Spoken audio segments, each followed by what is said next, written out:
अस्सलाम वालेकुम। अभी हम प्रीवियस लेक्चर को रिवाइज कर रहे थे।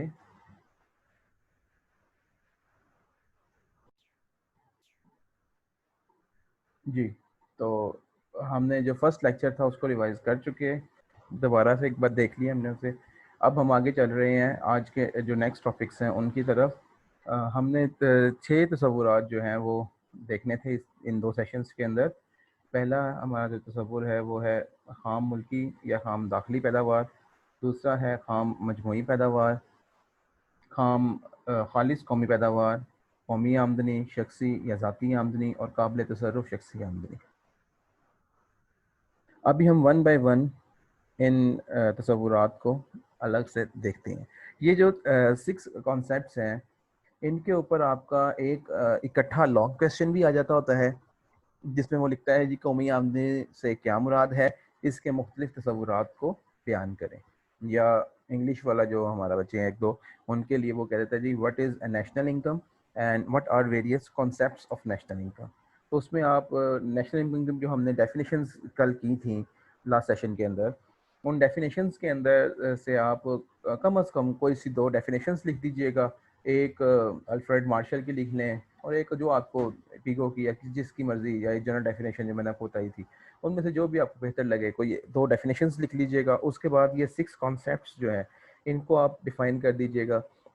और इनके साथ एक चाहें तो आप एक कॉन्सेप्ट और शामिल कर सकते हैं, वो होता है फीकस आमदनी का कॉन्सेप्ट। ठीक है जी, तो ये 7 कॉन्सेप्ट्स भी आप शामिल कर सकते हैं। इन 6 कॉन्सेप्ट्स को करने के लिए टेक्निक कुछ इस तरीके से रखिएगा कि पहले 3 to 5 लाइंस के अंदर इनकी डेफिनेशन कीजिएगा और बाद में हर कॉन्सेप्ट के अंदर एक फार्मूला लिख दीजिएगा। और अगर आपके पास वक्त हो और आप उस चीज़ को मैनेज कर सकते हो, तो फार्मूला में जो पॉइंट्स आते हैं उन पॉइंट्स को आप अलग से जो है वो एक्सप्लेन भी कर सकते हैं। ठीक है जी, तो फर्स्ट कॉन्सेप्ट हमारा होता है ख़ाम मुल्की या ख़ाम दाखिली पैदावार। बेसिकली तो 2 कॉन्सेप्ट पहले आपने समझने हैं इस डेफिनेशन से जाने से पहले। वो ये है जी कि ख़ाम मुल्की और ख़ाम कौमी, ये मुल्की और कौमी में क्या फ़र्क है?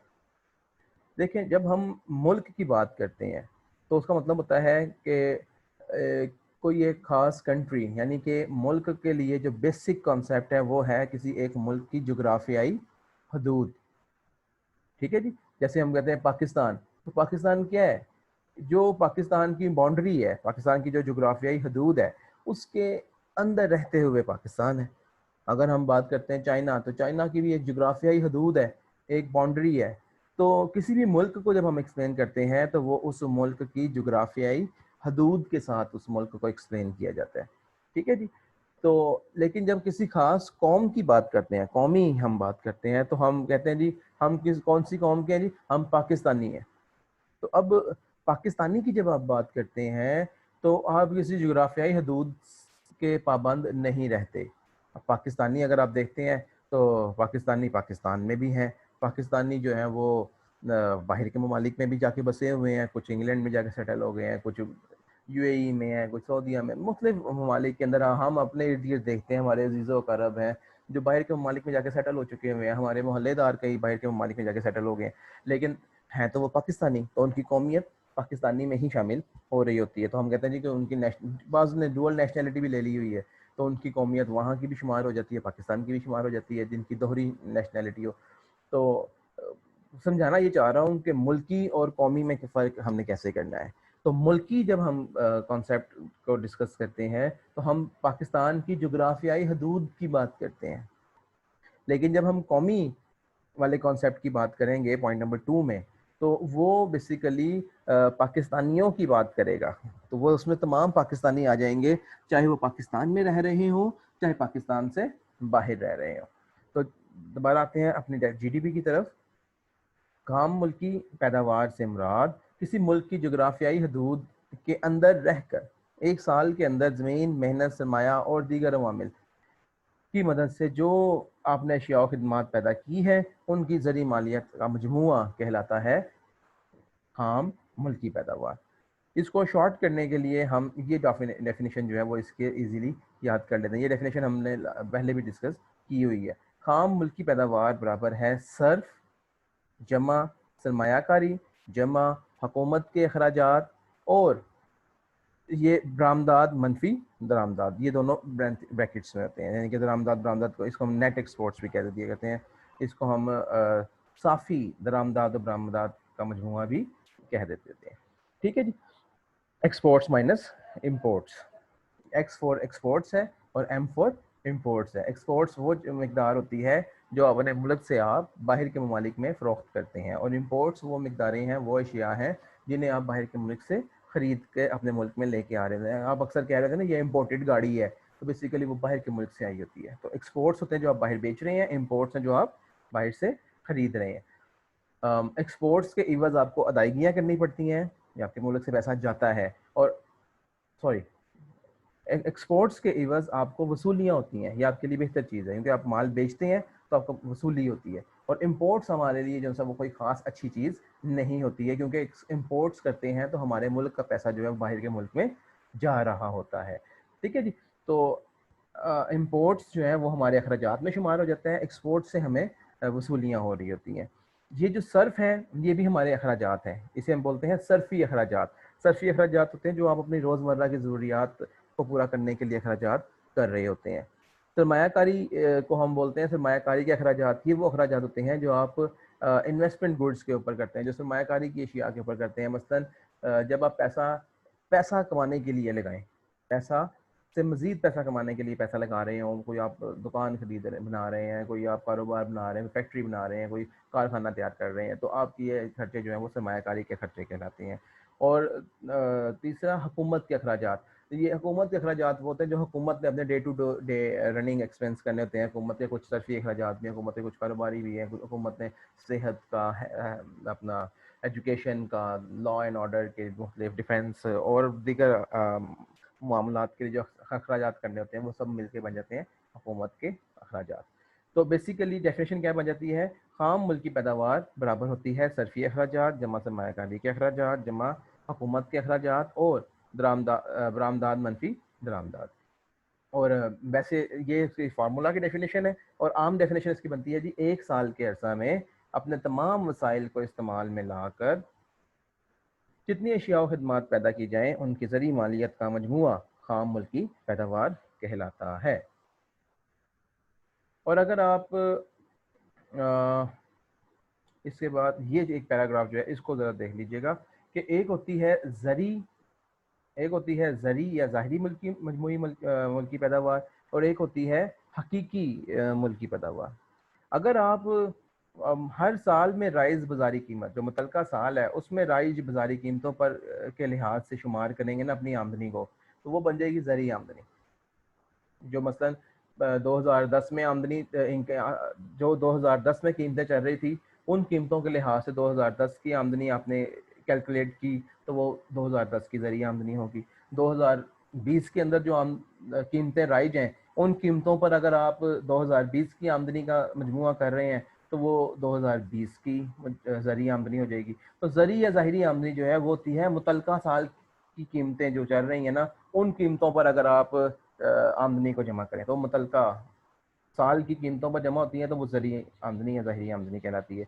और अगर आप हकीकी आमदनी मालूम करना चाह रहे हैं, किसी मुल्क की हकीकी खाम मुल्क की पैदावार मालूम करना चाह रहे हैं, तो उसके अंदर आपको फिर साकिन कीमतों के लिहाज से मालूम करना पड़ता है। उसको बोलते हैं कांस्टेंट प्राइसेस के ऊपर जो है ना, फिर आप आमदनी को मालूम करते हैं, तो हकीकी आमदनी कहलाती है। ठीक है जी।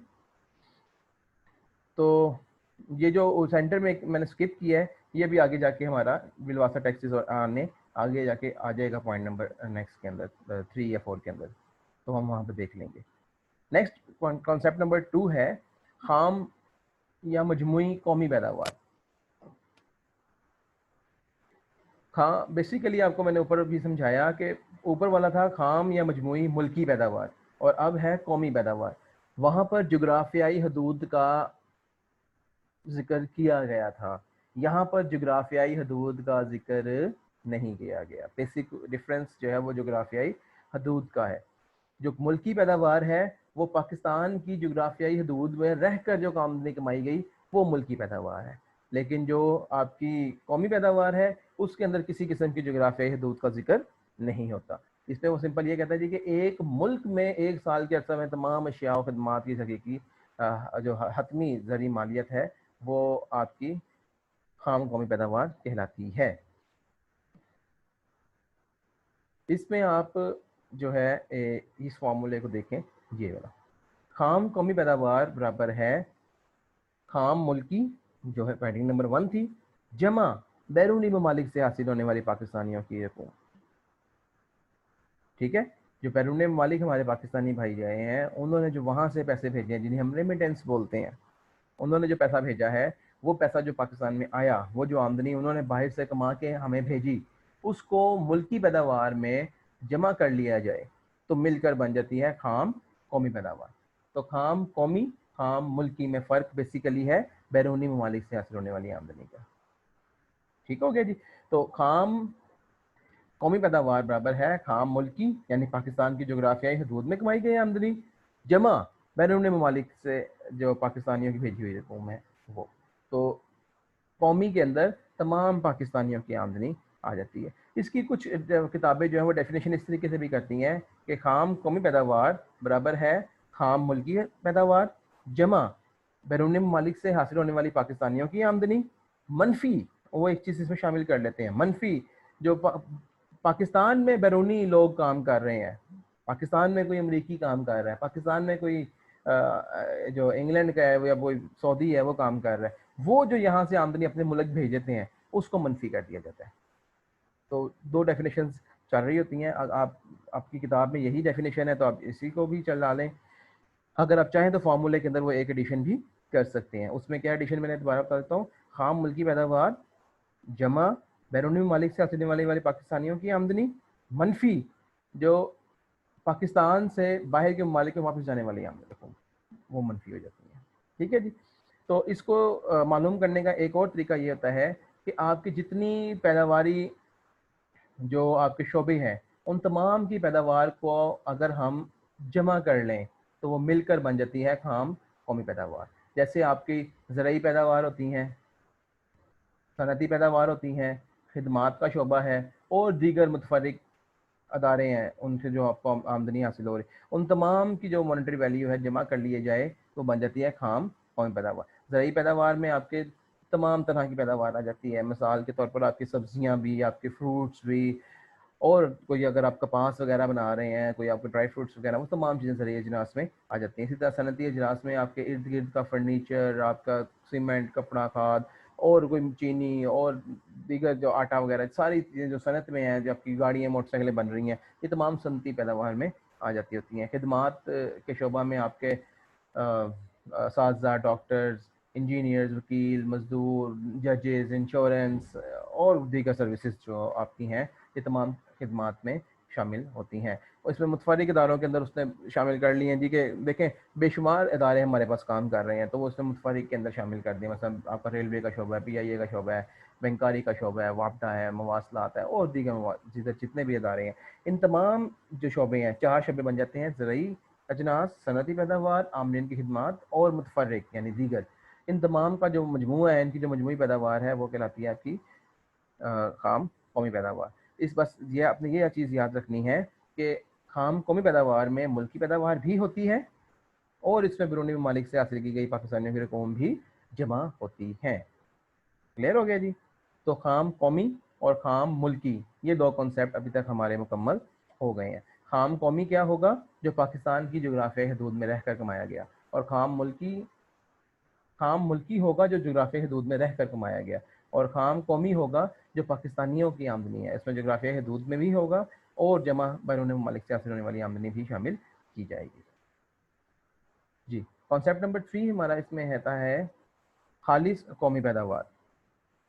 खालिस कौमी पैदावार जो है इसको हम कहते हैं नेट नेशनल प्रोडक्ट, इंग्लिश में कहते हैं नेट नेशनल प्रोडक्ट।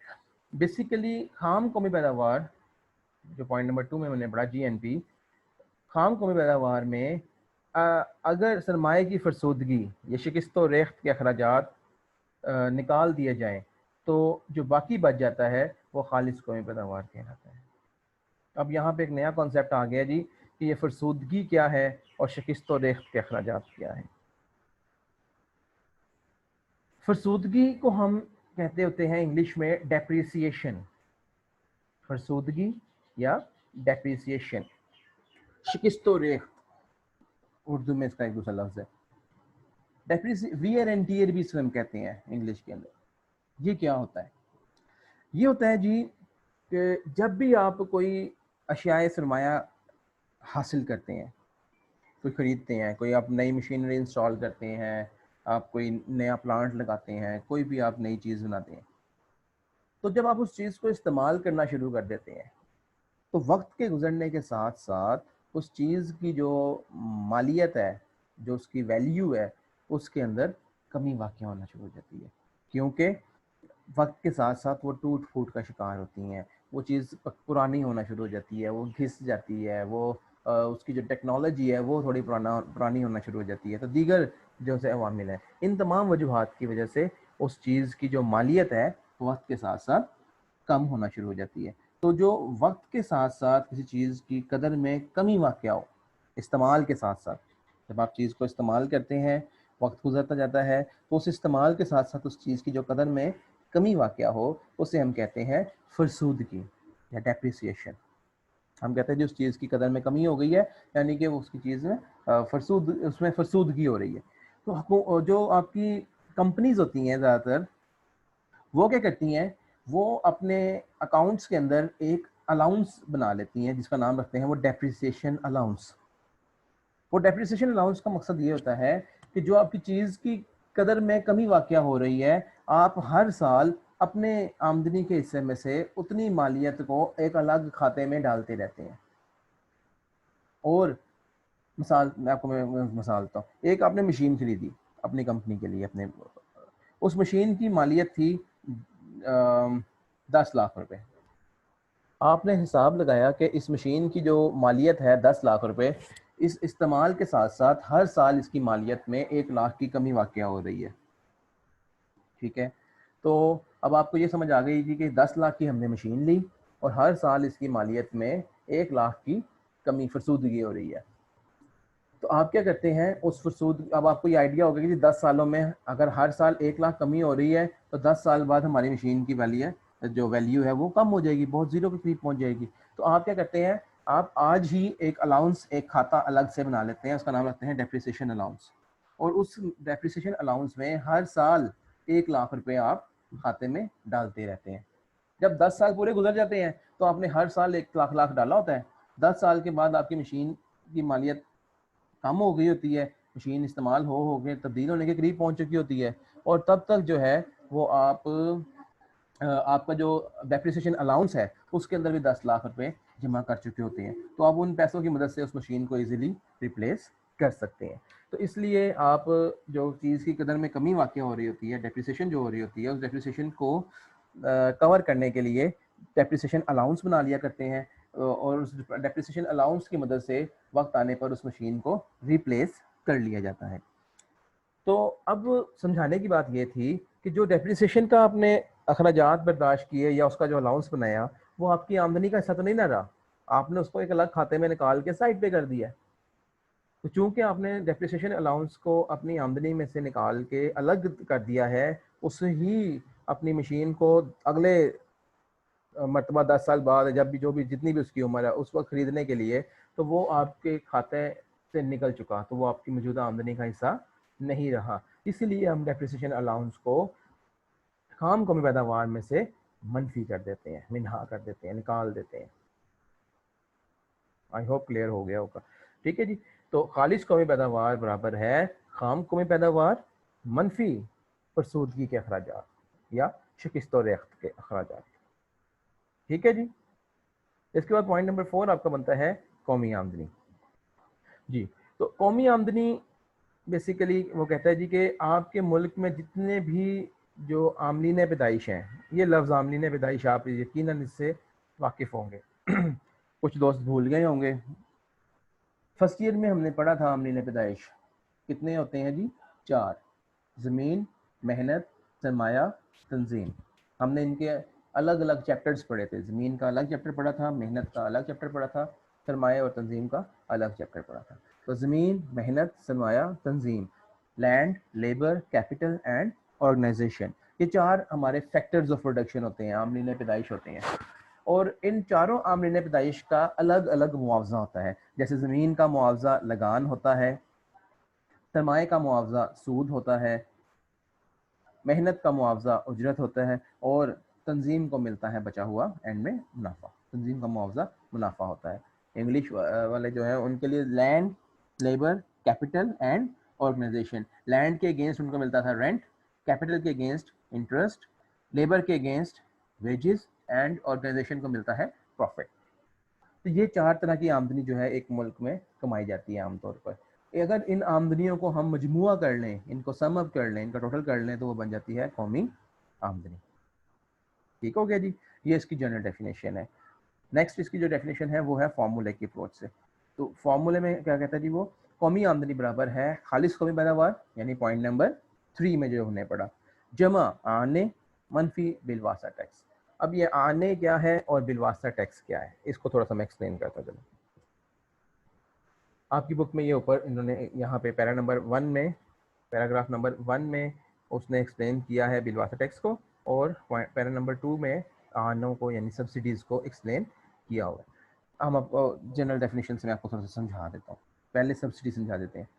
सब्सिडी या आने जो है वो बेसिकली हुकूमत की जानिब से एक सहूलत होती है। बाज़ क्या अशिया ऐसी होती हैं कि जो हुकूमत चाह रही होती है कि तमाम जो हमारे शहरी हैं, जो तमाम हमारे रहने वाले लोग हैं, उनको वो सहूलत मिल जाए। तो अगर वो चीज़ें बाज़ औक़ात बुनियादी ज़रूरियात में शुमार कर जाती हैं, जैसे आपका आटा है, आपकी बिजली है, किसानों के लिए खाद है, तो ये कुछ चीज़ें जो होती हैं वो बुनियादी ज़रूरियात में शुमार की जा रही होती हैं। तो इन चीज़ों को की अगर कीमतें बढ़ रही हों और लोग इन चीज़ों की एक्सेस ना पा रहे हों, लोगों तक रसाई ना हो रही हो, तो लोग हुकूमत क्या करती है, अपनी जानिब से लोगों की कुछ मदद कर देती है। और हुकूमत मदद इस तरह से करती है कि हुकूमत अपनी जानिब से कुछ अदायगी कर देती है। जो पैसे देने असल में अवाम ने होते हैं, वो पैसे हुकूमत खुद अदा कर देती है। तो जब हुकूमत अवाम के बिहाफ पे कोई अदायगी कर दे, तो बेसिकली अवाम को हुकूमत ने एक सहूलत अदा कर दी। हुकूमत की जानिब से जो अवाम की ये हेल्प की गई है, इसे हम कहते हैं आने। ये लफ्ज़ लिखा हुआ है जी, अलिफ आइन अलिफ आ नून बड़ी ने, आने। और इंग्लिश में से हम कहते हैं सब्सिडी। अक्सर आप अपनी बिजली का बिल उठाए ना, तो उसके ऊपर लिखा होता है कि जी इतनी सब्सिडी हुकूमत की जानिब से दी गई। बेसिकली वो खर्चा आपने ही करना था, लेकिन वो हुकूमत ने दे दिया। ठीक है। इसी तरह अक्सर आटे के थैले के ऊपर हुकूमत जो है ना वो सब्सिडी दे दिया करती होती है कि जी आटा, मिसाल है कि आटा है 800 का था, लेकिन 100 रुपये हुकूमत सब्सिडी दे दी, आवाम को जो है वो 700 का मिलेगा। इसी तरह किसानों को खाद के थैले के ऊपर हुकूमत सब्सिडी दे दिया करती है। जैसे मिसाल के तौर पर हुकूमत कहती है जी कि ये जो खाद का थैला है 300 का था, हुकूमत की जानिब से खरीदेंगे तो 200 का होगा, तो वो 100 रुपये आवाम की जगह पे, किसानों की जगह पे हुकूमत ने खुद अदा कर दिया होता है। तो सब्सिडी बेसिकली एक पॉजिटिव चीज़ होती है जो कि हमें हुकूमत की जानिब से मिल रही होती है, एक सहूलत होती है। इसलिए वो कहते हैं जी कि हम सब्सिडी या आने को खालिश कौमी पैदावार में जमा कर लेते हैं। ठीक हो गया जी। और बिल वास्ता टैक्स, टैक्स अपने नाम से जाहिर है कि ये कुछ हमें मिलता तो नहीं होगा, ये हमसे जाता है, हमारी आमदनी से निकल रही है, क्योंकि टैक्स बेसिकली हुकूमत की आमदनी है ना, हुकूमत की आमदनी का ज़रिया है, बुनियादी ज़रिया टैक्स है। तो टैक्स जो है वो हमारी आमदनी नहीं होती है, वो हमारी इनकम से निकल रही होती है, इसलिए पहली बात तो ये मनफी हो जाता है। तो खालिश कौमी पैदावार में आने जमा होते हैं और बिल वास्ता टैक्सेस मनफी होते हैं। अब कॉन्सेप्ट ये है जी कि बिल वास्ता टैक्स क्या होता है। टैक्स दो तरह के होते हैं, एक होता है डायरेक्ट टैक्स, एक होता है इनडायरेक्ट टैक्स। डायरेक्ट टैक्स आगे जाके आएगा नेक्स्ट कॉन्सेप्ट में, जो हम नेक्स्ट सेशन में डिस्कस करेंगे। इनडायरेक्ट टैक्स मैं भी आपको समझा देता हूँ। इनडायरेक्ट टैक्स को हम कहते हैं बिल वास्ता टैक्स, ये लिखा हुआ है जी, बिल वास्ता टैक्स। और डायरेक्ट टैक्स को हम कहते हैं बिला वास्ता टैक्स। बिल वास्ता टैक्स वो टैक्स होते हैं जो किसी वास्ते के जरिए हुकूमत हमसे ले लेती है। आप इसको आसान लफ्ज़ों में यूँ समझ लें जी कि ऐसा टैक्स जिसका बोझ आगे मुंतकिल किया जा सकता है, वो टैक्स कहलाता है बिल वास्ता टैक्स। रिपीट कर रहा हूँ, ऐसा टैक्स जिसका बोझ आगे मुंतकिल किया जा सकता है, वो कहलाता है बिल वास्ता टैक्स। मिसाल के तौर पर सेल्स टैक्स आप लोगों ने सुना होगा, अक्सर आप लोग टूथपेस्ट खरीदते हैं, कोई भी चीज़ खरीदते हैं तो आप माचिस की डिब्बी तक भी खरीद लें ना, तो उस टूथपेस्ट की डिब्बी खरीद लें, कोई ब्रश खरीद लें, तो उसके ऊपर कीमत पड़े ना तो लिखा होता है जी 85 रुपीज़ जमा 12 रुपीज़ सेल टैक्स और टोटल प्राइस 97 रुपीज़। अब वो 97 की चीज़ हो तो उसके अंदर 12 रुपये सेल टैक्स डला हुआ है, या 100 की चीज़ है तो उसमें 17% आजकल सेल टैक्स चलता है, तो 100 रुपये जमा 17% सेल टैक्स और 117 की आपको चीज़ मिलती है। अब ये सेल टैक्स जो है ये लगा था कंपनी के ऊपर, ये लागू होता है कंपनी के ऊपर। हुकूमत कंपनी से ये कहती है कि ये जो पैदावार करने वाली कंपनी है कि आपने हमें फी शय पे या फी परसेंटेज के साथ, कीमत की परसेंटेज 17% के हिसाब से आपने हमें सेल टैक्स अदा करना है। कंपनी उस सेल टैक्स को अपनी शेयर की कीमत में जमा करती है और आगे फाइनल जो यूज़र है उससे ले लेती है। कैसे? कंपनी ने अपने डिस्ट्रीब्यूटर से ले लिए, डिस्ट्रीब्यूटर ने होलसेलर से ले लिए, होलसेलर ने रिटेलर से ले लिए और रिटेलर ने आगे आवाम से वो पैसे ले लिए और फाइनल एंड में अदा किए आवाम ने, लगे थे कंपनी पर। तो इसका बोझ आगे से आगे मुंतकिल होता गया और आवाम तक पहुंचा। तो हमने यही समझाया आपको कि बिल वास्ता टैक्स से मुराद ऐसे टैक्स हैं कि जिनका बोझ आगे मुंतकिल हो सकता है, ये लगे कंपनी पर और अदा आवाम कर रही है, तो ऐसे टैक्सेस को हम कहते हैं बिल वास्ता टैक्सेस। ठीक है जी। तो आपका एक्साइज ड्यूटी है वो भी इस तरह से काम करती है। एक्साइज भी जो है वो कंपनी, जब मिसाल है कोई कंपनी मोटरसाइकिल बना रही है, कोई कंपनी है जो पंखे बना रही है, कोई कंपनी है जो मुख्तलिफ चीज़ें आपके मुल्क में रह के बना रही है, तो गवर्नमेंट उस कंपनी से कह देती है जी कि आपने इस चीज़ के ऊपर इतने रुपये हमें एक्साइज ड्यूटी पे करनी है। तो वो जो एक्साइज ड्यूटी कंपनी ने पे करनी होती है वो कंपनी उस चीज़ की कीमत के अंदर शामिल कर देती है और वो एंड में अदा बेसिकली आवाम ही कर रही होती है। तो ये एक्साइज ड्यूटी हो गई, सेल्स टैक्स हो गई, टैक्स हो गए। ये जो सेल्स टैक्स से एक्साइज ड्यूटी टाइप के खर्चे हैं ये बेसिकली हुकूमत की आमदनी का ज़रिया होते हैं और हुकूमत इनको लगाती कंपनीज के ऊपर, पैदावार करने वाले कारखाने के ऊपर है, लेकिन अदा इसको एंड में सार्फिन करते हैं। ठीक है जी। अब सार्फिन चूँकि इसको अदा करते हैं लिहाजा ये आप सार्फिन की आमदनी का हिस्सा नहीं रहते और इसको हम आमदनी में से मनफी कर देते हैं। तो कौमी आमदनी बराबर है खालिज कौमी पैदावार जमा आने मनफी बिलवासा टैक्सेस, यानी कि national income is equal to net national product minus indirect taxes plus subsidies. जी। अभी 4-5 हैंड रेज हो रहे हैं तो हम ऐसा करते हैं इसको यहीं पे पॉज करते हैं और नेक्स्ट पहले क्वेश्चन आंसर्स करके ना तो नेक्स्ट सेशन के अंदर इसको कंटिन्यू करते हैं आगे रिकॉर्डिंग को।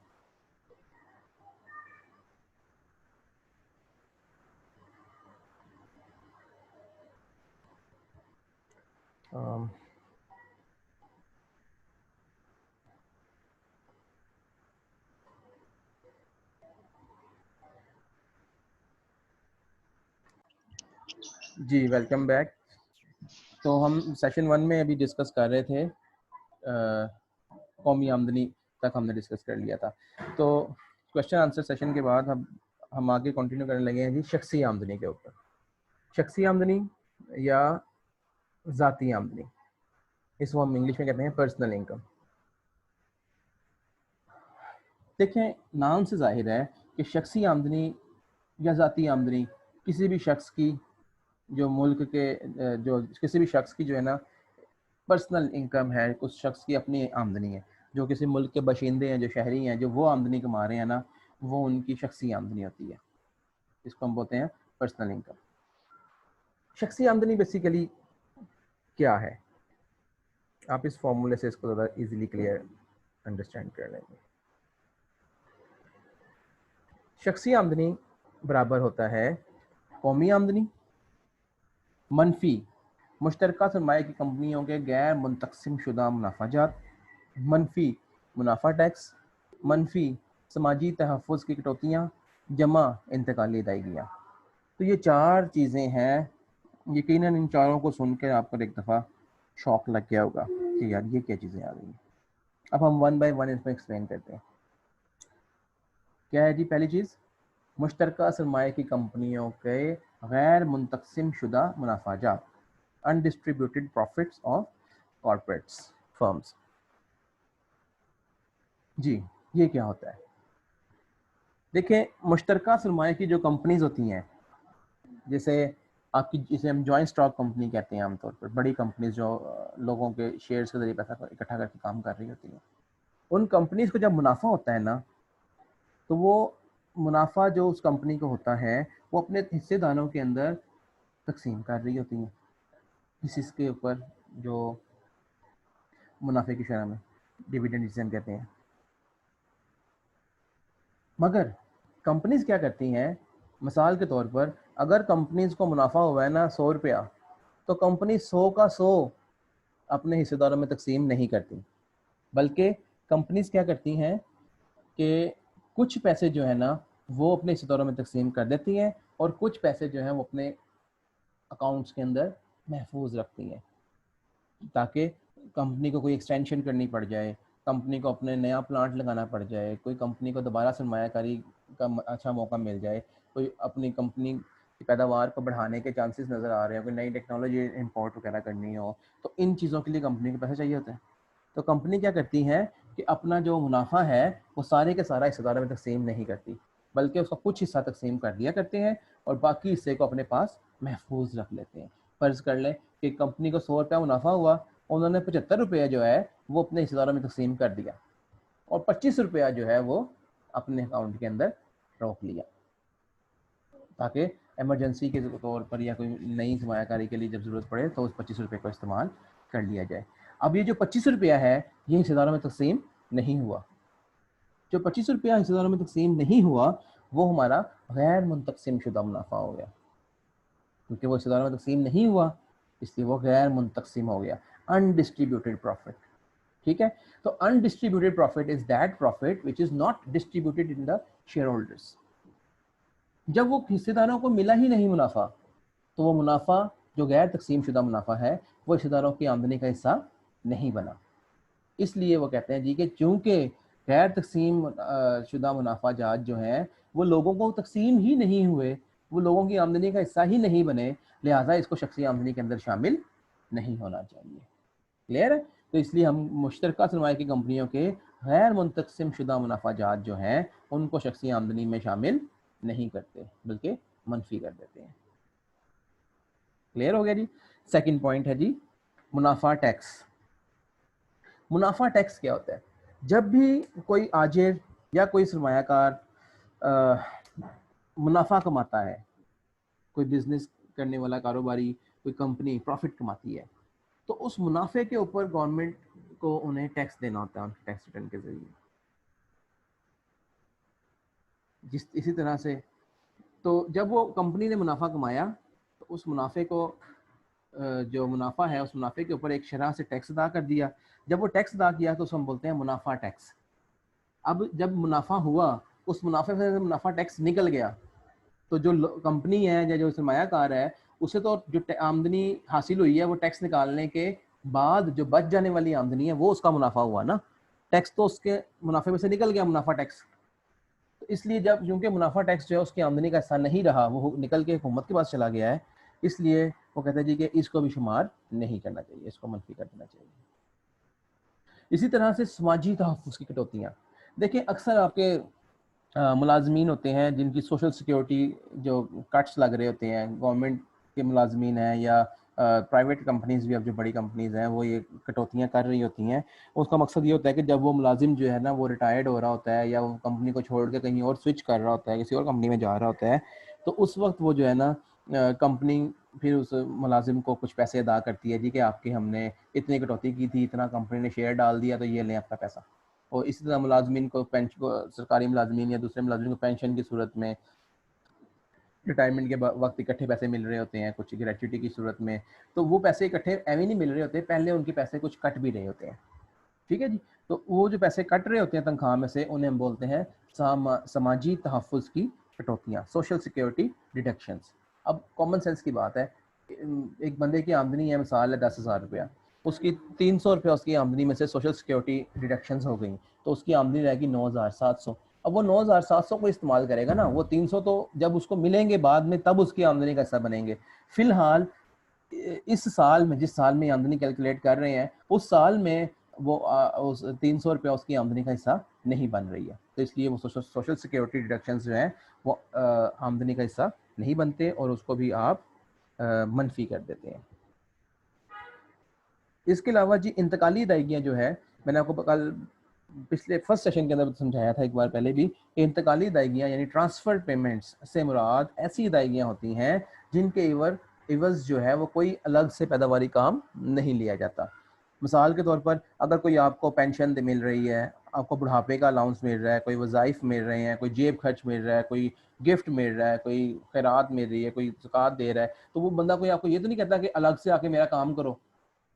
तो ये जो पैसे होते हैं, ये जो अदायगी होती है, ये आपको बगैर किसी पैदावारी काम के मिल रहे होते हैं। तो चूंकि ये अदायगियाँ बगैर पैदावारी काम के इवज़ हो रही होती हैं, इसलिए इनको बोलते हैं हम इंतकाली अदायगियाँ। और चूंकि ये अदायगियाँ आपको मिल रही होती हैं, जैसे वजीफ़ा आपको मिलता है, पेंशन आपको मिलती है, बुढ़ापे का अलाउंस आपको मिलता है, जेब खर्च आपको मिलता है, तोहफा गिफ्ट आपको मिलता है, क्योंकि ये आमदनी आपको मिल रही होती है, लिहाजा ये जो है आमदनी के अंदर जमा होनी चाहिए, शुमार होनी चाहिए, इसलिए इनको हम जमा कर देते हैं।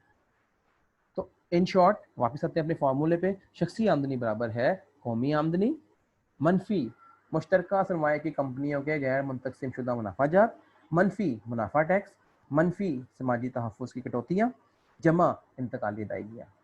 ये चारों चीज़ें जो है 3 मनफी होंगी, 1 जमा होगी। इनकी लॉजिक क्या है ये मैंने ऊपर आपको एक्सप्लेन कर दी है। इंग्लिश में क्या बन जाएगा जी, personal income is equal to national income minus undistributed corporate profits minus tax on profits minus social security deductions plus transfer payments. ठीक है जी। नेक्स्ट कॉन्सेप्ट हमारा है जी काबिल तसर्रुफ शख्सी आमदनी। काबिल तसर्रुफ का मतलब होता है काबिल इस्तेमाल, काबिल खर्च, काबिल जो आपकी मतलब काबिल जो कह लें कि कह लें जी जो अपनी मर्जी या अपनी ख्वाहिश से जो आप इस्तेमाल कर सकें। ये क्या होता है? मिसाल के तौर पर एक शख्स है, उसकी इनकम होती है, सैलरी उसकी होती है 30,000 रुपया, लेकिन जब वो कंपनी उसको सैलरी देती है ना, तो कंपनी कहती है जी कि आप जो कि अपना इनकम कमा रहे हैं, तो हमारी कंपनी का रूल है जी कि आपकी इनकम से 10% टैक्स कटेगा, तो वो आपकी 30,000 रुपये से जो है ना वो 3,000 रुपया टैक्स काट लेते हैं, आपको 27,000 अदा करते हैं। अब आपकी इनकम तो है 30,000, लेकिन अपनी मर्जी से खर्च आप करते हो 27,000, क्योंकि आपको मिले हैं 27,000। 3,000 रुपये आपका इनकम टैक्स कट गया। तो जो पैसा आपका कट गया वो आपको मिला तो नहीं, लिहाजा वो आपकी आमदनी का हिस्सा नहीं बनेगा। ठीक हो गया जी। तो आप उसको खर्च भी नहीं कर सकते। तो काबिल तसर्रुफ यानी काबिल इस्तेमाल या काबिल खर्च 27,000 आमदनी है। वैसे आपकी आमदनी 30,000 है, लेकिन काबिल तसर्रुफ आपकी आमदनी 27,000 है। तो काबिल तसर्रुफ आमदनी से मुराद वो आमदनी है जिसे आप अपनी मर्जी अपनी ख्वाहिश के मुताबिक इस्तेमाल कर सकते हैं। इसका फार्मूला क्या होता है जी, काबिल तसर्रुफ आमदनी बराबर है शख्सी आमदनी मनफी बराह रास्त टैक्स। अब बराह रास्त टैक्स या डायरेक्ट टैक्सेस वो टैक्स होते हैं जिनका बर्डन आप आगे मुंतकिल नहीं कर सकते, जिस शख्स पे लगता है वही अदा करता है। मसलन आपका प्रॉपर्टी टैक्स है, जिस पे लगेगा वही अदा करेगा। आपका इनकम टैक्स है, जिस पे लगेगा वही अदा करेगा। ठीक है जी। तो ये जो टैक्सेस होते हैं डायरेक्ट टैक्स या बराह रास्त टैक्स, ये वो टैक्स होते हैं कि जिस पे लगते हैं, जिस पे लागू की जाते हैं वही अदा करता है, ये अपना बोझ आगे मुंतकिल नहीं कर सकता। ठीक है। पहले मैंने आपको बताया था बिल वास्ता टैक्स, बिल वास्ता टैक्स जिसमें हमने सेल टैक्स, एक्साइज टैक्स वगैरह की मिसाल दी थी मैंने आपको। वो टैक्स वो थे बिल वास्ता टैक्स जिसको किसका बोझ आगे मुंतकिल हो रहा था, लगा था कंपनी पर और अदा किया था सार्फिन ने। लेकिन बराह रास्त टैक्स जो है वो टैक्स है जिसका बोझ आगे मुंतकिल नहीं हो सकता, ये जिस पर लगता है वही अदा करेगा। जैसे आपका इनकम टैक्स हो गया या आपका प्रॉपर्टी टैक्स हो गया, जिस टैक्स पे लगता है वही अदा करता है। ठीक है हो गया जी। आगे जो मैं आपको बता रहा था, एक 7वां कॉन्सेप्ट अगर आप शामिल करना चाहें तो वो कर सकते हैं, वो आपका है फीकस आमदनी। फीकस आमदनी होता है जी कौमी आमदनी तकसीम कुल आबादी।